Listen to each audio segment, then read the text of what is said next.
Este día vamos a hablar de la ciudad de Corinto. Ahora vamos a introducirnos algunos elementos que estaban sucediendo en la ciudad, algunas cosas que sucedían en la ciudad de Corinto en los tiempos de Pablo, y esto nos va a ayudar a comprender el tono de las cartas de Pablo, tanto las que conocemos, las que tenemos en la Biblia como Primera y Segunda de Corintios, o a los Corintios, y las que no, pero que se pueden entrever en estas dos cartas que Dios permitió que llegaran a nuestras manos. Así que vamos a orar para poder estudiar un poquito sobre cómo era la vida en el tiempo de los corintios.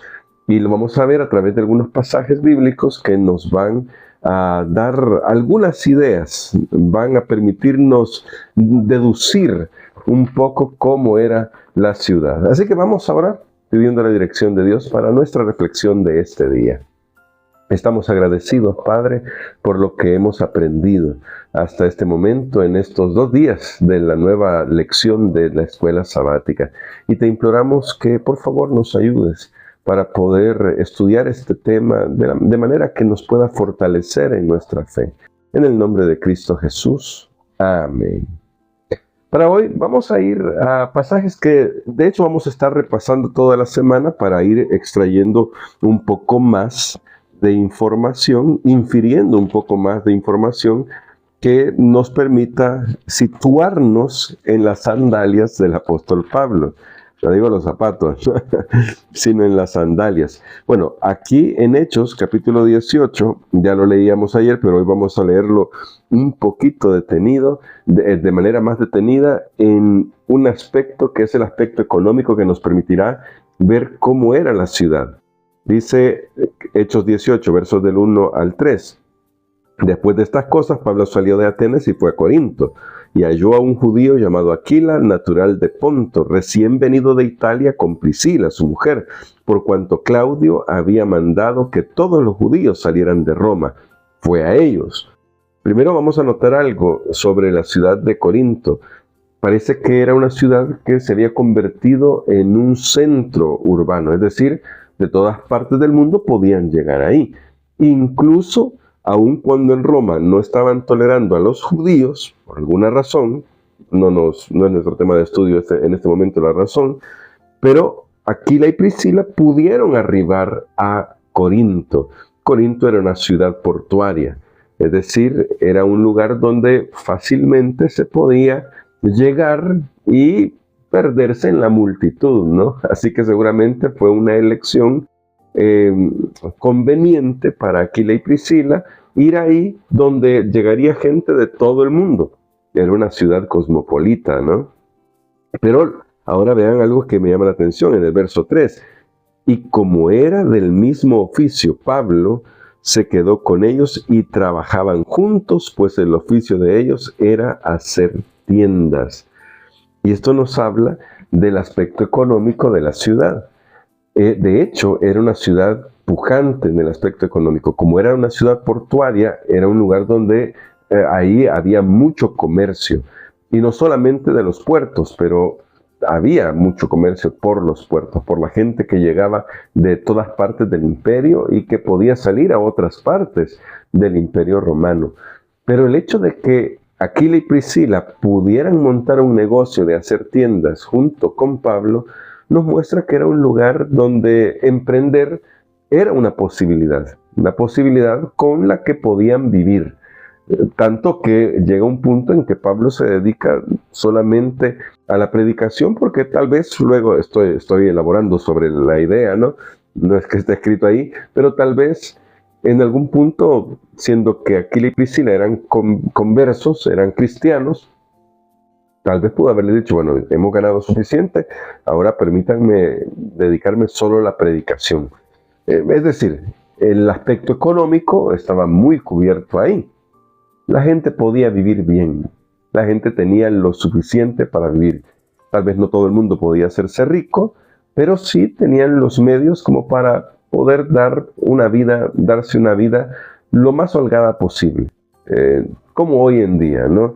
Tal vez no podemos volvernos millonarios, muchos de nosotros, pero tenemos lo que necesitamos para vivir, pagar nuestras facturas, pagar nuestros servicios básicos, y gracias a Dios, pues, incluso ir prosperando, ¿no? Comprar una casita, comprar un vehículo.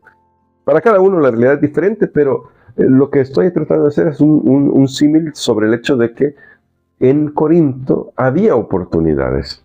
Pero vamos a ir a otro pasaje que me parece interesante, aquí en 1 Corintios, capítulo 5, versos del 9 a 11, para ver otro aspecto. 1 Corintios, capítulo 5, versos del 9 al 11, que dice así: os he escrito por carta que no os juntéis con los fornicarios. Ya esto nos indica algo.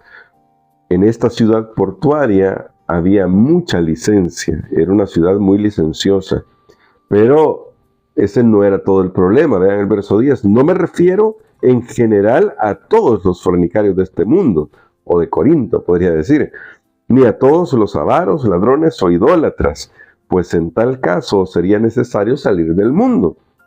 Más bien os escribí para que no os juntéis con ninguno que, llamándose hermano o cristiano, sea fornicario, avaro, idólatra, maldiciente, borracho o ladrón. Con el tal ni aun comáis. ¿Qué problemas vemos aquí? Vemos dos cosas. Número uno, que Corinto era una ciudad dada a los vicios, una ciudad donde seguramente se pregonaba que no había problema con la bebida, con algunas otras cosas o con prácticas licenciosas.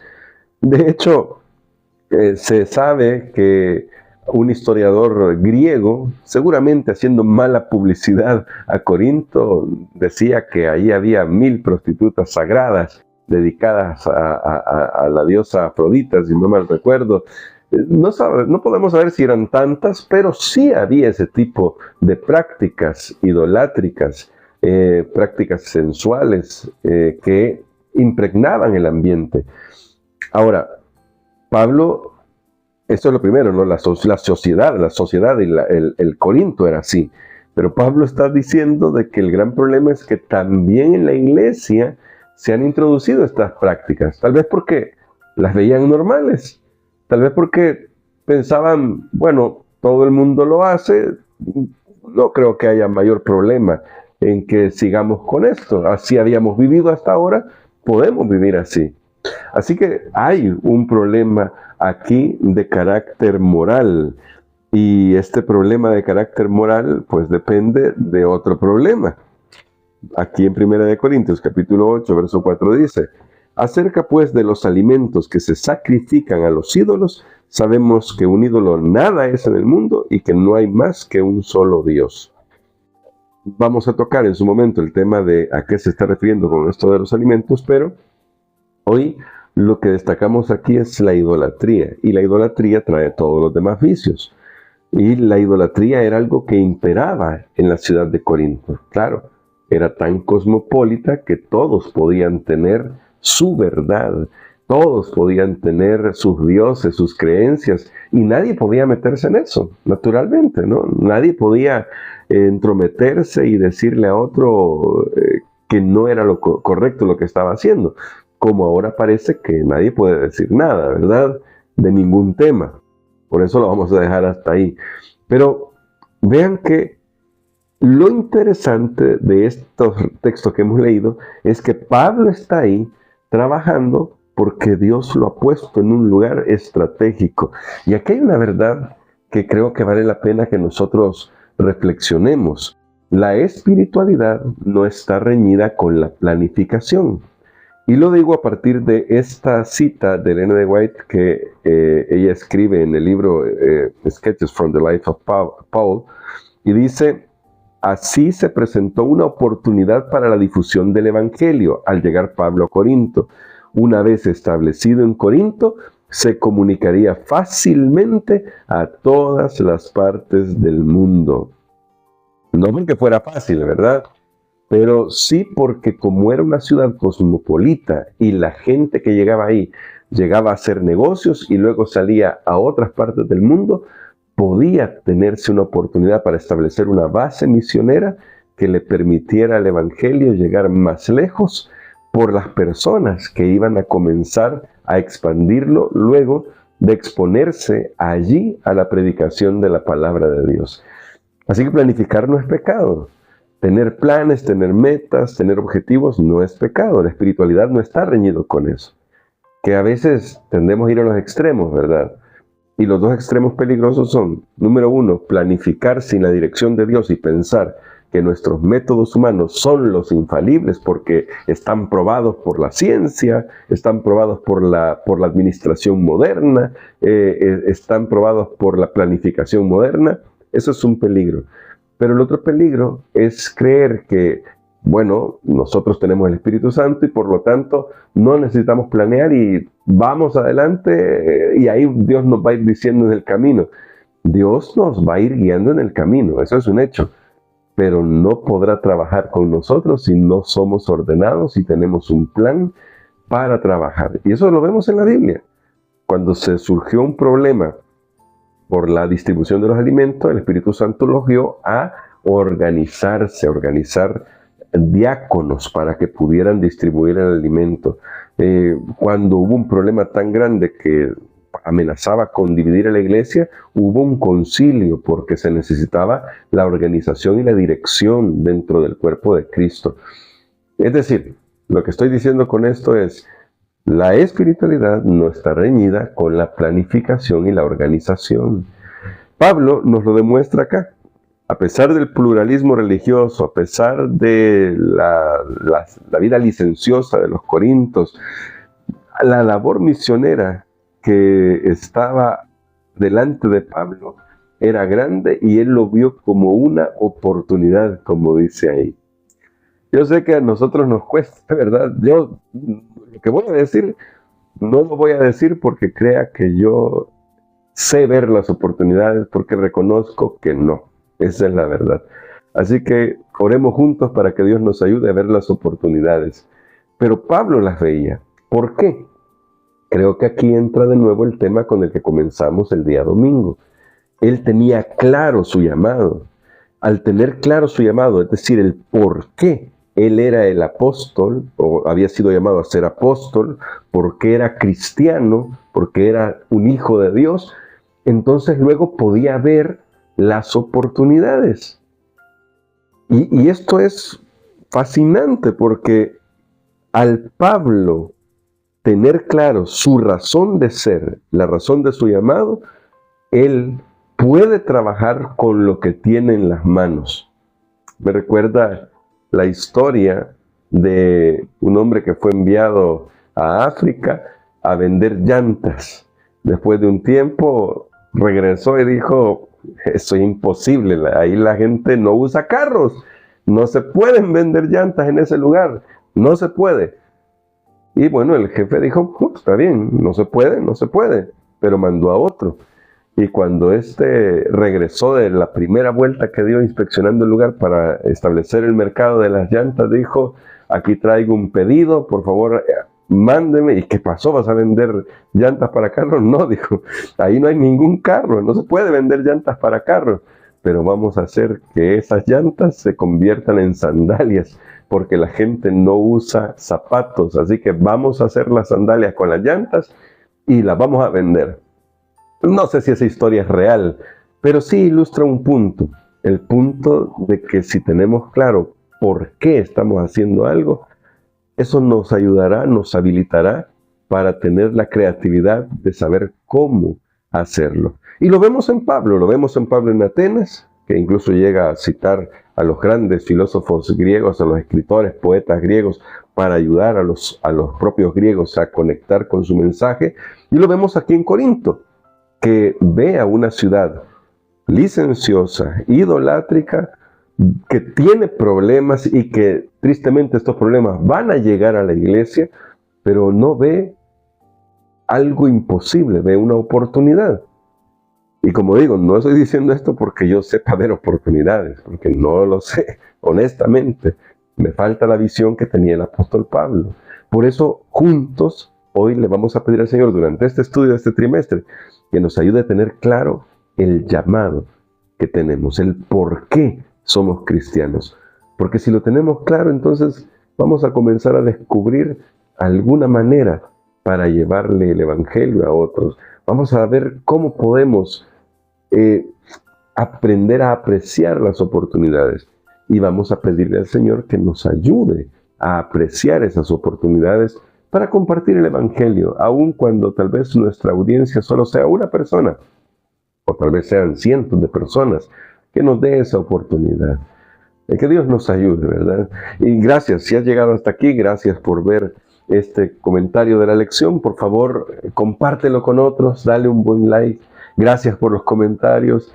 He pasado unos días un poco ocupado, leo los comentarios y tal vez podría decir, bueno, en ese momento lo voy a contestar, pero siempre los leo, ya sea que esté haciendo otra actividad, esperando algo, y no he podido contestarlos, pero trataré de contestar la mayoría de comentarios que pueda, incluso de los vídeos pasados. Pero gracias por estar conectado aquí. Compártelo con otros. Si has llegado hasta aquí y no te has suscrito a este canal, suscríbete. La intención de este canal es brindarte un comentario entre los muchos que hay, pero para enriquecerte un poco más con todo lo que tú puedas aprender y estudiar. Gracias por darme esta oportunidad. Hoy vamos a pedirle al Señor que nos ayude a tener esa visión que tenía Pablo de ver oportunidades donde tal vez sí hay problemas, verdaderos problemas, pero que no los veamos como tales, sino que tal vez comencemos a mirar que en ese problema hay una oportunidad de compartir a Jesús con los demás. Querido Padre, gracias te damos por tu paciencia y amor. Tú sabes que en este momento algunos de nuestros hermanos están sufriendo, especialmente ahí en Venezuela y en otras partes del mundo, con las diferentes cosas que están pasando en este mundo. Guerras, rumores de guerras, terremotos, pestes, hambres. Tu palabra nos advirtió que a medida que nos acerquemos hacia el fin, estas cosas van a crecer, van a aumentar, y yo sé que no es tu plan, no es que te guste, no nos gusta a nosotros tampoco, pero ayúdanos a aprovechar esta oportunidad que tenemos hoy para compartir con otros que muy pronto Jesús le pondrá fin a todo el dolor y el mal que hay en este mundo. Por favor, ayúdanos a ser embajadores como debemos serlo. Danos esa oportunidad, ayúdanos a tener esos ojos espirituales que nos permitan ver oportunidades de salvación, no para condenar al mundo, no para decirle a la gente, te lo dije, no, sino para ayudarles a conectarse con Jesús. En tus manos de amor encomiendo a tus hijos, que están siempre en sintonía de este estudio. Guárdales en el hueco de tu mano, te lo pedimos en Jesús. Amén.